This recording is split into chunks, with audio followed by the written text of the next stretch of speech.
کہ اس زمانے میں 4 دانگے عالم سے، دنیا بھر سے لوگ جوک در جوک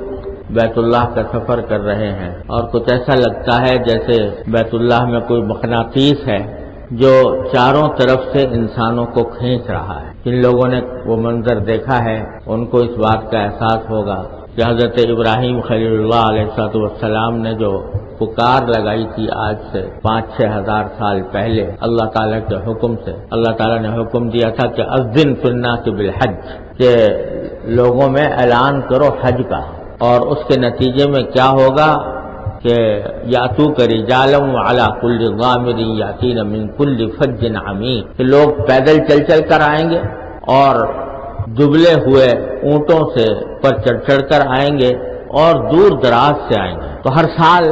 اس کا نظارہ اللہ تبارک و تعالیٰ دکھاتے ہیں، اور حضرت ابراہیم خلیل اللہ علیہ السلام نے دعا فرمائی تھی کہ فجعل افئدۃ من الناس تہوی الیہم، کہ آپ لوگوں کے دلوں کو ایسا بنا دیجئے کہ کھچ کھچ کر اس کی طرف آئے۔ تو اس کا نظارہ بھی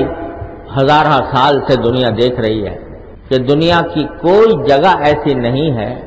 جہاں لوگ اتنی کشش کے ساتھ، اتنی محبت کے ساتھ، اتنی عقیدت کے ساتھ، اتنی قربانیاں دے کر، دھکے مکے کھا کر وہاں پہنچنے کی کوشش نہیں کرتے جتنی کہ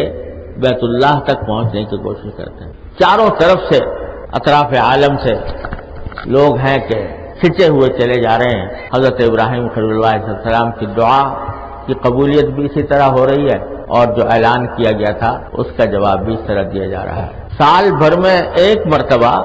اللہ تبارک و تعالی یہ نظارہ ساری دنیا کو دکھاتے ہیں، اور سارے انسانوں کو، لاکھوں انسان میدان عرفات میں جمع ہو کر اللہ تبارک و تعالی کو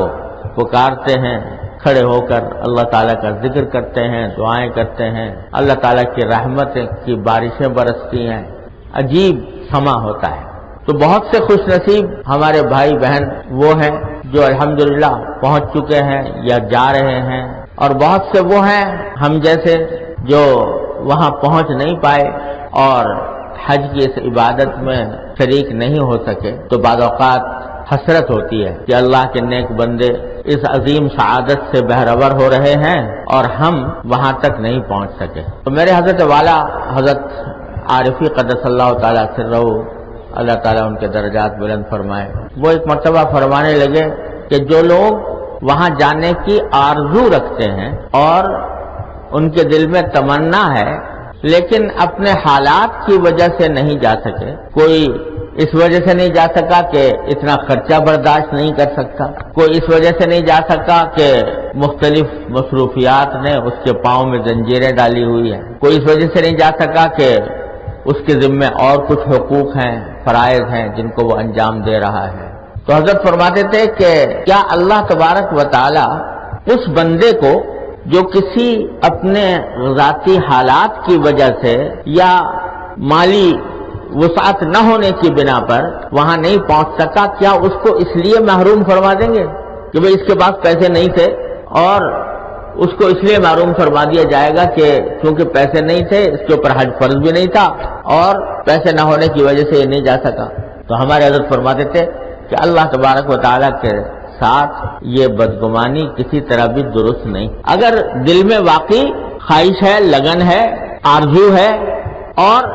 حالات کی وجہ سے نہیں پہنچ سکا تو انشاءاللہ اللہ تبارک و تعالیٰ اس کو محروم نہیں فرمائے گا۔ اور اس محرومی سے بچانے کے لیے اللہ تبارک و تعالیٰ نے یہاں ہم لوگوں کے لیے بھی اس عشرے میں کچھ خصوصی احکام عطا فرما دیے ہیں کہ ان احکام کو اگر اس نیت سے بجا لائیں کہ ہم حج تک تو نہیں پہنچ سکے لیکن اللہ تبارک و تعالیٰ، اللہ کے رسول صلی اللہ علیہ وسلم نے یہ احکام ہمیں عطا فرمائے ہیں، تو کچھ بعید نہیں کہ جب رحمت کی گھٹائیں وہاں برسیں گی تو اللہ تعالیٰ کی بارگاہ میں فاصلوں کا کوئی اعتبار نہیں ہوتا۔ جب رحمت کی گھٹائیں وہاں برسیں گی تو ان کے چھینٹے انشاءاللہ یہاں پر بھی پڑیں گے۔